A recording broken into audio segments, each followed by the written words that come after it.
അണിചേർന്നു ഞങ്ങൾ അങ്ങേ സുതനെ വാഴ്ത്തും. ആരാധന ആരാധന ദാദാ, ആരാധന ആരാധന ആരാധന ആരാധന പാടാം.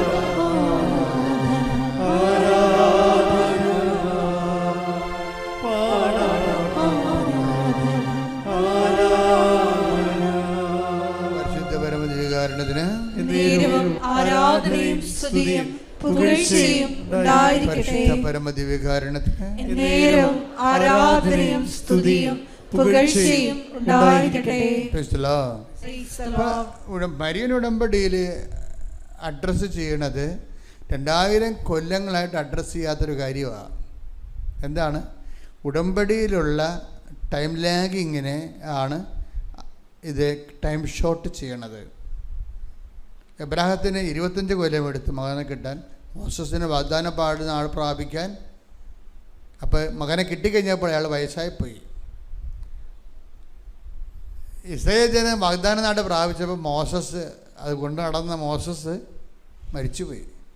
അപ്പം സമയം നിസ്സാര കാര്യമല്ല. സമയം ഭയങ്കര വില്ലനാണ്. സമയം നേരത്തെ നടക്കണം. അതുകൊണ്ട് സമയത്തിൻ്റെ കടിഞ്ഞാൻ ഇടുന്നതാണ് മരിയൻ ഉടമ്പടി. വല്ലാണ്ടങ്ങനെ നീണ്ടുപോണ സമയത്തെ പിടിച്ചു നിർത്തും മരിയൻ ഉടമ്പടി. എന്താണ്? അവൻ പറയണ പോലെ ചെയ്യും. നിങ്ങൾ എന്തുമാത്രം കാര്യങ്ങൾ അവൻ പറയണ പോലെ ചെയ്യുന്നുണ്ടോ അത്രയും ടൈം ഷോട്ട് വരും. കഴിഞ്ഞ ദിവസങ്ങളിലേ ലിസി എന്നും പറഞ്ഞൊരു മോള് സാക്ഷ്യം പറഞ്ഞു. നല്ല സാക്ഷിയായിരുന്നു. ഇപ്പോൾ ലിസിയുടെ പ്രശ്നം എന്ന് വെച്ചാൽ, ഞാൻ കാനഡയിൽ ധ്യാനിപ്പിക്കുകയാണ്. അപ്പോൾ ഇവിടുത്തെ ഈ വിദേശ ധ്യാനങ്ങൾക്ക് ഉണ്ടാകുന്ന ഒരു ഗുണവുമുണ്ട് ദോഷമുണ്ട്. വിദേശ ധ്യാനങ്ങൾക്ക് കൃപാസനത്തിൻ്റെ അകത്ത് നടക്കുന്ന ധ്യാനം പോലെ ചിട്ടയും കൗൺസിലിംഗും ഒന്നും ഉണ്ടാകത്തില്ല. കാര്യങ്ങളെല്ലാം നടക്കും. അതിൻ്റെ അവിടെ പരിമിതികൾ അനുസരിച്ച് നടക്കും. കാര്യം ഇവിടെ നമ്മൾ 76 മെമ്പേഴ്സിനെ വെച്ചാണ് ഇവിടെ ഉടമ്പടി ധ്യാനം നടത്തുന്നത് കേരളത്തിൽ. നമ്മുടെ കൃപാസനത്തിൽ കൗൺസിലേഴ്സിന് 9 പേരുണ്ട്. 9 പേരെ വെച്ചാണ് ഈ 10-300 പേരെ നമ്മൾ കൗൺസിൽ ചെയ്തിട്ട് ആ ഉടമ്പടിയുടെ ട്രാക്കിലേക്ക് ഇവരെ കൊണ്ടുവരണത്. അപ്പം ഇതിനുള്ള സൗകര്യമൊന്നും, ഇപ്പം ഞാനും വിജയകുമാറുമാണ് മുകളിൽ അവിടെ പോകുന്നത്. ഒരാൾ പോകുമ്പോൾ തന്നെ 10 ലക്ഷം 12 ലക്ഷം രൂപ ചിലവാകും പോയി വരുമ്പോൾ. അതുകൊണ്ട് ഒത്തിരി ആൾക്കാരെ കൊണ്ടുപോകാൻ പറ്റത്തില്ല. അപ്പോൾ അവിടെ ഉള്ള ലിമിറ്റഡ് സാഹചര്യങ്ങൾ അവിടെ ഉള്ളത്. പിന്നെ അവിടെ ഞാനെന്ത് ചെയ്യും, ലിമിറ്റഡ് സാഹചര്യമുള്ള കാരണം ഞാനുള്ള എല്ലാവരെയും കാണും. അതാ ഇവിടെ കാണാൻ പറ്റത്തില്ല. വിദേശ രാജ്യങ്ങളിലെ ധ്യാനങ്ങളിൽ ഞാൻ ഈച്ചൻ്റെ പേര് പഠി. ഇപ്പോൾ സേഫ്ബോളിൽ ഞാൻ 700 പേരെയും കണ്ട്. അവിടെ ബെർഹാവിൽ 2400 പേര് ഉടമ്പടിയിൽ വന്നെങ്കിലും കുടുംബപരമായിട്ട് അവർ ഒരു കുടുംബത്തിന് ഒരു ഉടമ്പടി എടുത്തത്. ഇപ്പോൾ 1400 പേരാണ് ഉടമ്പടി എടുത്തത്. 1400 പേരെയും ഞാൻ കണ്ടു. സന്ധ്യ ആയാലും നിന്ന് കാണും ആൾക്കാരെ. അതതിൻ്റെ വ്യത്യാസം അതാണ്. കാര്യം എനിക്കറിയാം അവരുടെ കൗൺസിലിംഗ് ഒന്നും ശരിയായി കാണത്തില്ല. അപ്പം അതുകൊണ്ട് അവരെ ജസ്റ്റ് അവരുടെ പ്രശ്നങ്ങളെല്ലാം അവർ പരിഹരിച്ച് ഡയറക്റ്റ് അവരുടെ ഉടമ്പടിയിലേക്ക് വരാൻ വേണ്ടി ഓരോരുത്തരും കണ്ടിട്ട് തൈലാഭിഷേകം ചെയ്ത് പ്രാർത്ഥിക്കാം. അപ്പം ഞാനിങ്ങനെ കാനഡയിൽ ധ്യാനം നടത്തുമ്പോൾ ലിസി പറഞ്ഞ സാക്ഷ്യം കഴിഞ്ഞ ദിവസം പറഞ്ഞതാണ്. അപ്പോൾ സാക്ഷ്യം പറഞ്ഞത് ലിസി ഒരു നേഴ്സാണ്. ഇവരുടെ അവസ്ഥ ഭയങ്കര രസമാണ്. ഇവർ 18 വർഷത്തിന് മുമ്പ് 2005 മറ്റേ നഴ്സിംഗ് പാസ്സായതാണ്. അപ്പം അന്ന് ഇവരുടെ ഏറ്റവും വലിയ ആഗ്രഹമാണ് അമേരിക്കയിൽ ജോലി ചെയ്യണമെന്നുള്ളത്. അപ്പോൾ എല്ലാ നേഴ്സുമാരും അക്കാലങ്ങളിൽ അമേരിക്കയിൽ ജോലി ചെയ്യാനാണ് ആഗ്രഹിക്കുന്നത്. ഇപ്പം ട്രംപ് പൂട്ടി വരികയല്ലേ സംഭവം. അപ്പം അതുകൊണ്ട് ഇവർക്ക് പക്ഷേ പോകാൻ ഒത്തില്ല. കാര്യം അതിൻ്റെ പ്രോസസ്സിങ് ഭയങ്കര കഠിനമാണ്. അവിടെ ഒരു വിസ കിട്ടുക, അല്ലെങ്കിൽ തന്നെ അതിനുശേഷം അവിടെ പെർമനൻറ്റ് റെസിഡൻസ് കിട്ടുക, PR കിട്ടുക, ഗ്രീൻ കാർഡ് കിട്ടുക, അതൊക്കെ വലിയ തൊല്ല പിടിച്ച പരിപാടിയാണ്. ചിലപ്പോഴൊക്കെ ലോട്ടിങ്ങിലേ വരത്തുള്ളൂ. 10 ലക്ഷം പേര് ലോട്ടിട്ട് അതിൻ്റെ അകത്ത് ഒരു മിഷൻ കറക്കിയിട്ട് ഒരാൾക്കൊക്കെ വിസ കൊടുക്കത്തുള്ളൂ. അങ്ങനെയൊക്കെയുള്ള ഒത്തിരി നൂലാമാലകളൊക്കെ ഉണ്ട്. അപ്പോൾ ഇവരതിനകത്ത് പരാജയപ്പെട്ട് ഇവർ പിന്മാറി. ഇവർ കാനഡയ്ക്ക് കിട്ടി. കാനഡയ്ക്ക് ഈ അടുത്ത കാലത്താണ് തുറന്നതേ. മറ്റ് രാജ്യങ്ങളെല്ലാം തുറന്നത് കോവിഡിന് ശേഷമാണ്. ശക്തമായ രീതിയിൽ മറ്റ് രാജ്യങ്ങളെല്ലാം ഇവരെല്ലാം സ്വീകരിക്കാനും സർവീസ് മേഖല തുറന്നു കൊടുത്തത് മറ്റുള്ളവർക്ക് വേണ്ടി. അപ്പം നേരത്തെ അമേരിക്ക മാത്രമേ തുറക്കത്തുള്ളായിരുന്നു. പക്ഷേ ഇവർക്ക് അവിടെ കിട്ടിയില്ല. കാനഡ തുറന്നപ്പോൾ ഇവർ കാനഡയിൽ പോയി ഭർത്താവുമായിട്ട് മക്കളൊക്കെ ആയിട്ട് അവിടെ താമസിക്കുകയും. അപ്പോൾ അവർ ഒരുവിധം ഓക്കെയാണ്. പിന്നെ നിങ്ങൾ ഒരിക്കലും ധരിക്കരുത് ഇവർ സൗഭാഗ്യം തേടി പോയതാണെന്നൊന്നും ധരിക്കരുത്. ഞാനൊന്നും അവിടെ ജീവിക്കത്തില്ല. ഞാൻ പോണതെല്ലാം സമ്മറിലാണ് പോണത്. അവിടുത്തെ സാധാരണ ക്ലൈമറ്റ് എന്ന് പറയുന്നത് -30 എന്ന് വെച്ചാൽ നമ്മുടെ കൈ ഉറ ഊരിക്കഴിഞ്ഞാൽ ഈ സാധനം പിന്നെ വിരലൊടിച്ച് കളഞ്ഞാൽ മതി. അത്രയും തണുപ്പാണ്. ആൾക്കാർ ഫിൻലൻഡിൽ പോയി താമസിക്കുന്നുണ്ട്. പക്ഷേ അത്രയും പെയിൻഫുള്ളാണ് ജീവിതം. കിട്ടണ കാശ് മുതലാകത്തില്ല. അവർ ടാക്സ് അടിക്കും. 40% ടാക്സാണ്. പിന്നെ എന്താ വീട്ടിലോട്ട് അയക്കണത്? 40%, 100 രൂപ കിട്ടിയാൽ 40 രൂപയും കൊണ്ട് ഗവൺമെൻറ് പോയിട്ട്. ഗൾഫിലൊന്നും അവരങ്ങനെ ചെയ്യത്തില്ല. ഉള്ളത് നമുക്ക് തരും, വീട്ടിൽ വരാൻ പറ്റും. പക്ഷെ അവിടെ താമസിക്കാൻ പറ്റത്തില്ല. ഗൾഫിൽ ആരെയും താമസിപ്പിക്കത്തില്ല, വണ്ടി വിടാൻ പറയും. നിൻ്റെ 3 കൊല്ലം കഴിഞ്ഞാൽ പ്രോജക്റ്റ് ഓവർ, പാക്ക് ചെയ്യുമവർ. അമേരിക്ക പാക്ക് ചെയ്യത്തില്ല. അവർക്ക് ഗ്രീൻ കാർഡൊക്കെ തന്ന് നമ്മളവിടെ നിർത്തുമവർ.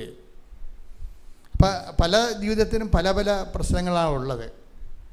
പക്ഷെ നമുക്ക് എല്ലാവർക്കും സപ്പോർട്ട് ചെയ്യാത്തത് കൊണ്ട്, നമ്മൾ പഠിച്ചവരായതുകൊണ്ടും കേരളത്തിൽ നല്ലൊരു ശതമാനം ആൾക്കാരും പഠിച്ചിരിക്കുന്ന കാരണം അവർക്ക് പുതിയ സാധ്യതകളെ പ്രയോജനപ്പെടുത്തിക്കൊണ്ട് പോകാൻ പറ്റും.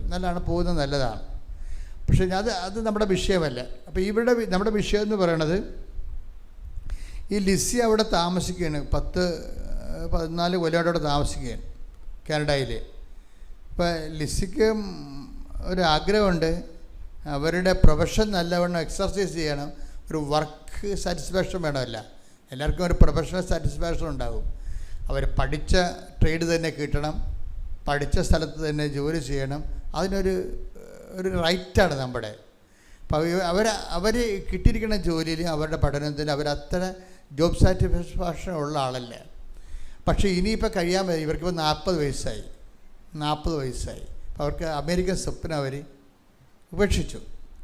അപ്പോൾ അതുകൊണ്ട് അവർ സ്വാഭാവികമായിട്ട് കാനഡയിൽ ജീവിക്കാൻ വേണ്ടി. അപ്പോൾ ഞാനവിടെ കാനഡയിൽ ധ്യാനം ടൊറൻറ്റോയിലും എൻ്റെ അപ്പുറത്തും ഗെത്സെമിനിൽ, അവിടുത്തെ ഗെത്സെം ധ്യാന കേന്ദ്രത്തിൽ ധ്യാനം നടത്താൻ ചെല്ലുമ്പോൾ അവിടെ 10,000-3000 പേരുണ്ടായിരുന്നു ആ ധ്യാനത്തിൽ. അവിടെ ചെല്ലുമ്പോൾ ലിസി പറയണത്, ഞാൻ ഉടമ്പടി എടുത്ത് ഞാൻ അച്ഛൻ്റെ അടുത്ത് വന്നു. അപ്പോൾ എൻ്റെ അടുത്ത് വന്ന് 5 സെക്കൻഡാണ് കിട്ടണത്. 5 സെക്കൻഡ് കിട്ടി. ആ സമയത്താണ് ലിസി തൻ്റെ അമേരിക്കൻ സ്വപ്നം പറയണത്. അത് അവളെ ഉപേക്ഷിച്ച് കളഞ്ഞതാണത്. ആ പുസ്തകം ഒക്കെ പറിച്ച് കീറി കളഞ്ഞതാണ്. ആ സമയത്ത് വന്നപ്പോൾ ഈ അഹ്റോൻ്റെ വടി കിളിർക്ക് എന്നും പറഞ്ഞൊരു പ്രോസസ്സ് ഉടമ്പടിയിലുണ്ട്. ഉടമ്പടിയിൽ അതേ ഉള്ളു. നിങ്ങൾക്കറിയാമല്ലോ, വാഗ്ദാനപ്പെടുന്നത് 3 സബ്സ്റ്റൻസാണ് ഉള്ളത്. എന്തൊക്കെയാണത്? ഒന്ന്, ആകാശ മഞ്ഞ നിറച്ച കലശം, കുടം, പാത്രം. രണ്ടാമത്തത് എന്താണ്? കർത്താവിന് മോസസിന് കൊടുത്ത വചനങ്ങൾ. പിന്നെ മൂന്നാമത്തത് എന്താണ്? ഈ അഹ്റോൻ്റെ തളർത്ത വടി.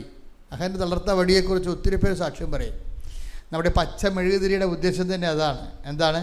നിൻ്റെ സ്വപ്നങ്ങൾ പൊരിഞ്ഞ് കരിഞ്ഞു പോയതിനെ വീണ്ടും കർത്താവ് തളർപ്പിക്കും. ശ്രുതിക്കട്ടെ ഹല്ലേലൂയ.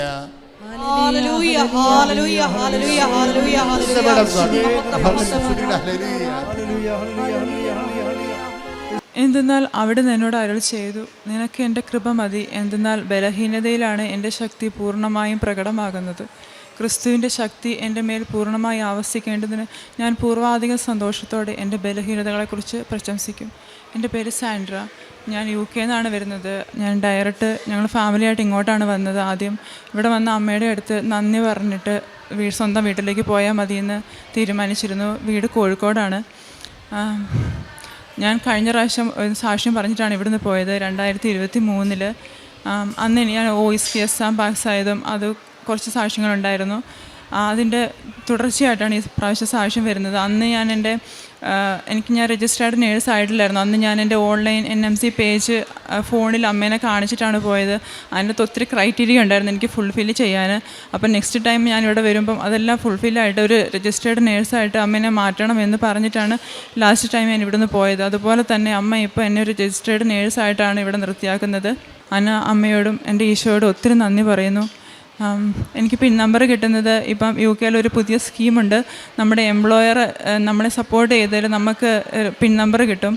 ഞാനൊരു നേഴ്സിംഗ് ഹോമിലാണ് പണ്ട് വർക്ക് ചെയ്തുകൊണ്ടിരുന്നത്. അപ്പം അവിടുത്തെ നേഴ്സിംഗ് മാനേജറെ സപ്പോർട്ട് ചെയ്യത്തില്ല എന്ന് പറഞ്ഞിരുന്നു. അത് കഴിഞ്ഞ ശേഷം ഞാൻ അവിടുന്ന് ജോബ് മാറി ഒരു ഏജൻസിയുടെ അണ്ടറിലാണ് വർക്ക് ചെയ്തത്. അവിടെ നിന്നാണ് എനിക്ക് പിൻ നമ്പർ കിട്ടുന്നത്. പിൻ നമ്പർ കിട്ടാൻ അവർ സഹായിക്കുന്നത്.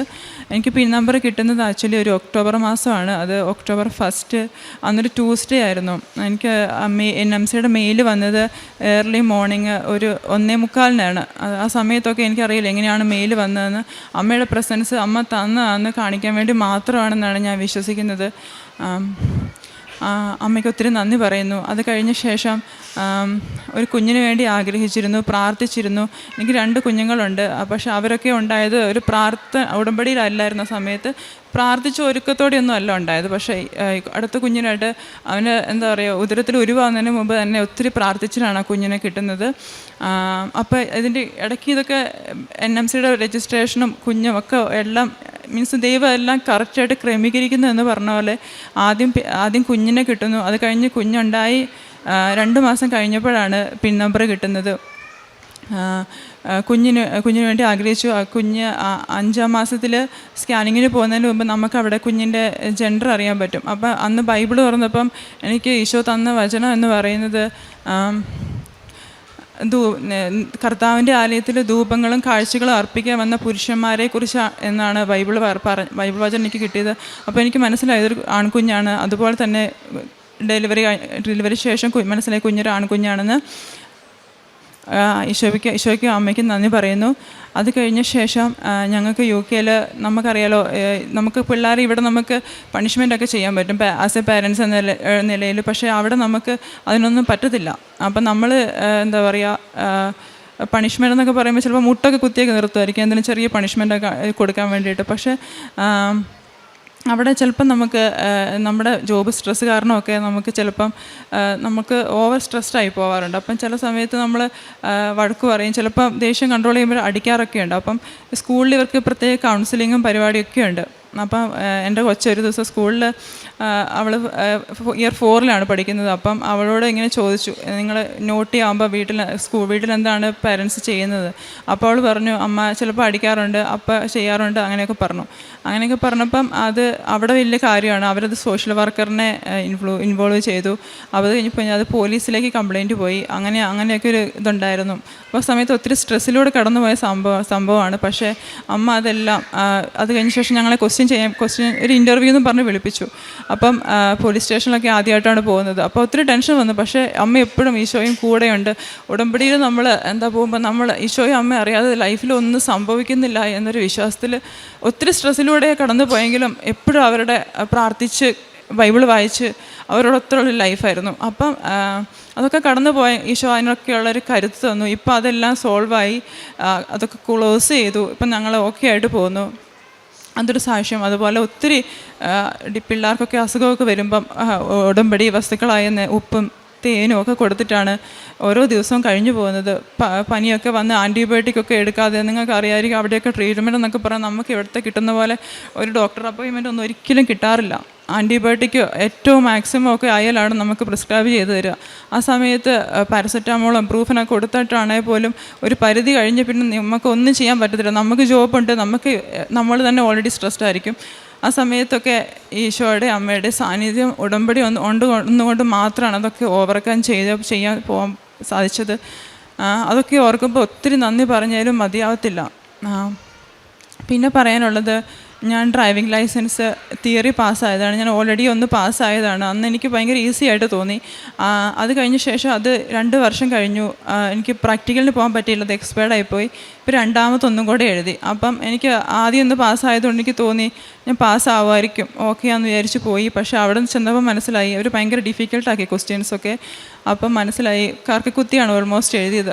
അപ്പോൾ അവിടെ നിന്ന് ഞാൻ നേർന്നതാണ്. ഞാൻ സാക്ഷ്യം പറഞ്ഞോളാം, അമ്മ എന്നെ ഒന്ന് പാസ്സാക്കണം, ഞാൻ കറക്കിക്കുത്തിയാണ് എഴുതിക്കൊണ്ടിരുന്നത്. അപ്പം കറക്റ്റ് 43 50-ൽ 43 മാർക്ക് തന്ന അമ്മ അനുഗ്രഹിച്ചു. അന്ന് ഞാൻ അവിടെ നിന്ന് നേർന്നതാണ്, സാക്ഷ്യം പറയാമെന്ന് അതിപ്പോൾ പറയുന്നു. ഇതൊക്കെയാണ് ഉടമ്പടി ലൈഫിൽ തന്ന ഈശോയെ തന്ന അനുഗ്രഹം. അപ്പുറമായിട്ട് എനിക്ക് പറയാനുള്ളത് നമ്മുടെയൊക്കെ ലൈഫിൽ നമ്മൾ ഈശോയ്ക്കും അമ്മയ്ക്കും കൊടുക്കുന്ന പ്രയോറിറ്റീസിനെ കുറിച്ചാണ്. അവർക്ക് നമ്മൾ ഫസ്റ്റ് പ്രയോറിറ്റി കൊടുക്കുമ്പോൾ നമ്മുടെ ലൈഫിൽ വേണ്ടതൊക്കെ സമയത്ത് ക്രമീകരിക്കുക എന്നുള്ളൊരു സാക്ഷിയാണ് എനിക്ക് ലൈഫിലൂടെ പറയാനുള്ളത്. പിന്നെ ഉടമ്പടിയിലേക്ക് വന്ന ശേഷം നമ്മളൊക്കെ നോക്കുന്ന പേഷ്യൻസിനോടൊക്കെ അവരോടൊക്കെയുള്ള അപ്രോച്ച് എന്നൊക്കെ പറയുവാണെങ്കിൽ നമ്മൾക്ക് എന്താ പറയുക, എക്സ്ട്രാ ഒരു കെയർ കൊടുക്കാൻ, ഈശോയോടൊക്കെയുള്ള സ്നേഹത്തെ പ്രതി എക്സ്ട്രാ ഒരു കെയർ കൊടുക്കാൻ, അല്ലെ ഒരു എമ്പതി കാണിക്കാനൊക്കെ നമുക്ക് തോന്നും. അതൊക്കെയാണ് ഉടമ്പടിയിലൂടെ വന്ന മാറ്റം. പിന്നെ അത് മറ്റുള്ളവരെ കുറിച്ച് ഒന്നും നെഗറ്റീവായിട്ട് പറയാതിരിക്കാനും, എല്ലാവർക്കും ഉണ്ട് പോസിറ്റീവും നെഗറ്റീവും. അപ്പോൾ എല്ലാവരും അക്സെപ്റ്റ് ചെയ്യാനുള്ളൊരു മെൻറ്റാലിറ്റി അതൊക്കെ വന്നത് ഉടമ്പടിയിലേക്ക് ശേഷമാണ്. പിന്നെ മക്കളെയൊക്കെ ആണെങ്കിലും പ്രാർത്ഥനയിലേക്ക് കിട്ടുന്ന അവസരത്തിന് അവർക്ക് പള്ളിയിലേക്ക് ഹോളി മാസിന് കൊണ്ടുപോകാനൊക്കെ ഒരു ഇനിഷ്യേറ്റീവ് എടുക്കുന്നു. അതിലൂടെയൊക്കെയാണ് ഈശോയുടെയൊക്കെ അമ്മയുടെയൊക്കെ സാന്നിധ്യം കൂടുതലായിട്ട് മനസ്സിലാവുന്നത്. പിന്നെ കാരുണ്യ പ്രേക്ഷിത പ്രവർത്തനങ്ങൾ പറയുമ്പം സാക്ഷ്യങ്ങളൊക്കെ ടെസ്റ്റ് മണീസൊക്കെ സ്റ്റാറ്റസായിട്ട് ഷെയർ ചെയ്യാറുണ്ട്. പിന്നെ അച്ഛൻ്റെ ആരാധന ഒന്നും മിസ്സാക്കാറില്ല, ഡെയിലി ബ്രെഡ് കൂടാറുണ്ട്. പിന്നെ ജോമോൾ സിസ്റ്ററുടെ ജീവവചസ്സുകൾ കാണാറുണ്ട്. അങ്ങനെയൊക്കെ പോകുന്നു. പിന്നെ ഫേസ്ബുക്ക് വഴി എന്താ പറയുക, നമുക്ക് തോന്നുന്ന ആൾക്കാർക്ക് സഹായം വേണമെന്ന് തോന്നുന്ന ആൾക്കാർക്ക് ചാരിറ്റി ആയിട്ട് കൊടുത്ത് സഹായിക്കാറുണ്ട്. അതൊക്കെയാണ് പോകുന്നത്. അമ്മയും ഈശോയും തന്ന ഒരു അനുഗ്രഹത്തിന് എൻ്റെ ഈശോയ്ക്കും എൻ്റെ അമ്മയ്ക്കും 1000 നന്ദി പറഞ്ഞുകൊണ്ട് നിർത്തുന്നു. പരിശുദ്ധ അമ്മയ്ക്കും ഈശോയ്ക്കും 1000 നന്ദി. എൻ്റെ പേര് ജാസ്മിൻ സോജൻ. എറണാകുളം ജില്ലയിലെ എടവനക്കാട് ഇടവകയിൽ നിന്ന് ഞാൻ വരുന്നു. ഞാൻ 2023 ആഗസ്റ്റ് 5-ാം തീയതിയാണ് ആദ്യമായിട്ട് ഉടമ്പടി എടുക്കുന്നത്. അന്നേരം ഉടമ്പടി എടുക്കുമ്പോൾ കുറച്ച് നിയോഗങ്ങൾ ഞാൻ ഉടമ്പടിയിൽ വെച്ചിരുന്നു. എൻ്റെ വീടിൻ്റെ പണി പൂർത്തിയാകുന്നതിനും, എൻ്റെ മക്കൾക്ക് നല്ല ജോലി ലഭിക്കുന്നതിന് വേണ്ടിയും, പിന്നെ ഞങ്ങൾക്ക് റോട്ടിലേക്ക് കടക്കുവാൻ ഒരു പാലമില്ലാതെ വിഷമിക്കുന്നൊരവസ്ഥയുണ്ടായിരുന്നു. മഴക്കാലം വരുമ്പോൾ വീടിന് ചുറ്റും നല്ല വെള്ളം നീന്തി വേണം ഞങ്ങൾക്ക് റോട്ടിലേക്ക് കടക്കുവാനായിട്ട്. അപ്പോൾ ഒരു പാലം പണിയുന്നതിന് വേണ്ടി കുറേ ശ്രമിച്ച് പ്രാർത്ഥിച്ചിരുന്നു. ഇതെല്ലാം ഞാൻ നിയോഗത്തിൽ വെച്ചിരുന്നതാണ്. ഉടമ്പടി എടുത്ത് അന്ന് മുതൽ ഞാൻ ആ പാലം പണിയാനുള്ള സ്ഥലത്ത് എന്നും ഉപ്പിട്ട് പ്രാർത്ഥിക്കുമായിരുന്നു. എല്ലാ ദിവസവും ജപമാല ചൊല്ലിയും പ്രാർത്ഥിക്കുമായിരുന്നു. പിന്നെ ദിവ്യബലി ഒരു ദിവസം പോലും ഞാനും ഭർത്താവും മുടങ്ങാതെ ദിവ്യബലിയിൽ പങ്കെടുത്തു കുർബാനയിൽ ഈശോയ്ക്ക് അർപ്പിച്ച് പ്രാർത്ഥിച്ചു പോന്നിരുന്നു ഞങ്ങളുടെ എല്ലാ കാര്യങ്ങളും. എൻ്റെ ഇളയ മകൾക്കും രണ്ടാമത്തെ മകൾക്കും ആ ഉടമ്പടി എടുത്ത സമയത്ത് തന്നെ ജോലിയുടെ തടസ്സങ്ങൾ നീങ്ങി ജോലിയിൽ കയറി. ഈ രണ്ടാമത്തെ മകൾ ആണ് ഇപ്പോൾ കൂടെ ഉള്ളത്. എൻ്റെ പാലത്തിൻ്റെ എല്ലാ തടസ്സങ്ങളും മാറുന്നതിന് വേണ്ടിയും മുട്ടിപ്പായി പ്രാർത്ഥിച്ചുകൊണ്ടിരുന്നു. ഓഗസ്റ്റിൽ ഞാൻ ഉടമ്പടി എടുത്ത് ആ ജനുവരി വന്നപ്പോഴേക്കും എൻ്റെ വീടിൻ്റെ പണി ഒരു മുറി എടുക്കാനാണ്, മുകളിലായിട്ട് ഒരു മുറി എടുക്കാനാണ് ഞാൻ ആഗ്രഹിച്ച് പ്രാർത്ഥിച്ചിരുന്നത്. പക്ഷെ അത് 3 മുറിയും നല്ല സൗകര്യത്തോടു കൂടി എടുക്കാനായിട്ട് മാതാവ് എന്നെ ഉടമ്പടിയിലൂടെ അനുഗ്രഹിച്ചു. അതിനുശേഷം നിരന്തരം കുർബാനയിൽ തന്നെ സമർപ്പിച്ച് പ്രാർത്ഥിച്ചിരുന്നു. പാലം പണിക്ക് വേണ്ടി എല്ലാ ഒരുക്കങ്ങളും ചെയ്ത് ഞങ്ങൾ പാലം പണി തുടങ്ങാം എന്നുള്ള തീരുമാനത്തിലായി. പല വിധത്തിലും ഞങ്ങൾക്ക് അത് തടസ്സമായി തന്നെ തീർന്നു. 2021 ഞങ്ങൾ പാലം പണിക്ക് വേണ്ടി കുറച്ച് കരിങ്കല്ലുകളൊക്കെ ഇറക്കി തുടങ്ങിയായിരുന്നു. പക്ഷേ അത് വീണ്ടും വലിയ പ്രശ്നങ്ങളായിട്ട് തന്നെ കേസും പിന്നെ സ്റ്റേ ഓർഡറും വന്ന് പണി നിർത്തി വയ്ക്കേണ്ടി വന്നു. വീണ്ടും ഞങ്ങൾ പല വിധത്തിലും വിവരാവകാശ നിയമപ്രകാരമെല്ലാം അപേക്ഷകൾ വെച്ച് ആ പാലം പണി റോട്ടിലേക്ക് കടക്കുന്ന സ്ഥലം ഏത് വ്യക്തിയുടേതാണെന്നും അത് എങ്ങനെയെല്ലാമാണെന്നുള്ള അന്വേഷണത്തിലൂടെ ഞങ്ങൾക്ക് ലഭിച്ചത് അത് പുറമ്പോക്ക് ഭൂമിയാണെന്നുള്ള നിയമം ഇതാണ് ലഭിച്ചത്.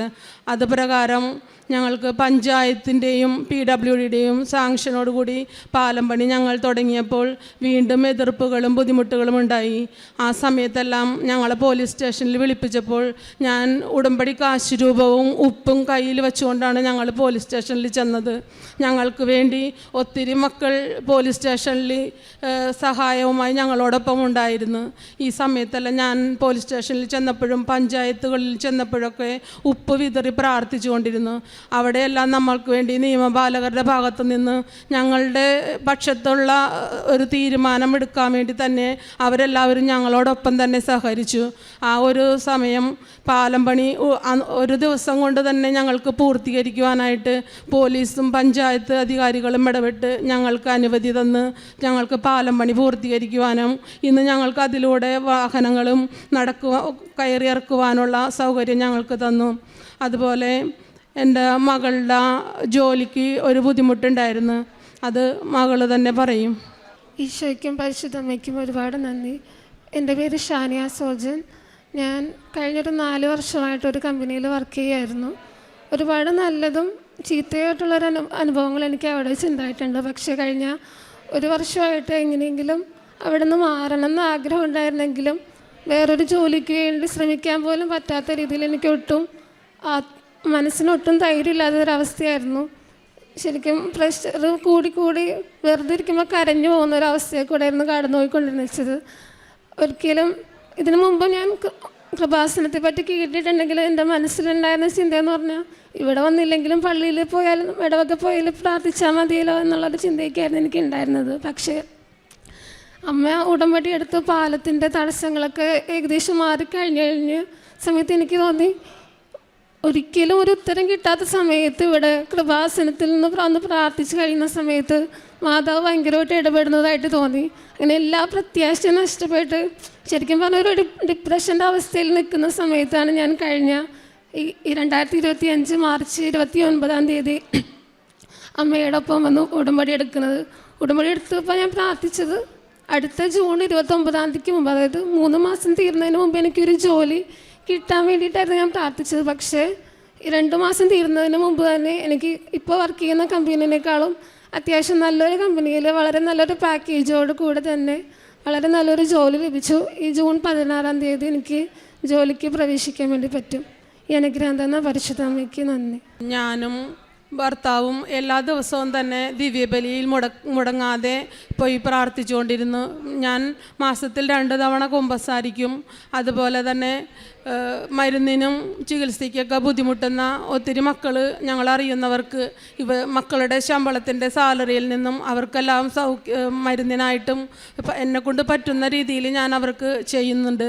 അതുപോലെ തന്നെ ഞാനും സഹോദരിമാരും ചേർന്നിട്ട് പാവപ്പെട്ടവർക്ക് ഭക്ഷണം കിട്ടാത്ത ഒത്തിരി മക്കൾ വഴിത്തെരുവിലുള്ളവർക്ക് ഞങ്ങൾ പൊതിച്ചോറ് കെട്ടി ഞങ്ങൾ സഹോദരിമാർ ഒരുമിച്ച് കൊണ്ടുപോയി കൊടുക്കാറുണ്ട്. പിന്നെ ഇവിടെ നിന്ന് കിട്ടുന്ന കൃപാസനം പത്രം കിട്ടുമ്പോൾ തന്നെ ഞങ്ങൾ 2 പേരുടെ ഉടമ്പടിയിലൂടെ 4 കെട്ടും 6 കെട്ടും പത്രമൊക്കെ ഉണ്ടാവും. അത് കിട്ടിയാൽ അന്നും പിറ്റേ ദിവസമായിട്ട് തന്നെ എൻ്റെ ഭർത്താവ് എല്ലാ വീടുകളിലും കൊണ്ടുപോയി ഇവിടുത്തെ പത്രം കൊടുക്കും. അതുപോലെ തന്നെ ഇവിടുന്ന് കിട്ടിയ ഉപ്പും തൈലവും ഞങ്ങൾ ഓരോ രോഗസൗഖ്യത്തിനായിട്ട് വേദനകൾക്കും വയറുവേദനയ്ക്കും കാലുവേദനയ്ക്കൊക്കെ ഇവിടെ നിന്ന് കിട്ടുന്ന തൈലം പുരട്ടുകയും ഉപ്പുള്ളിൽ കഴിക്കുകയും ചെയ്യുന്നുണ്ട്. അതിൽ നിന്നെല്ലാം നല്ല സൗഖ്യവും ഞങ്ങൾക്ക് ലഭിച്ചിട്ടുണ്ട്.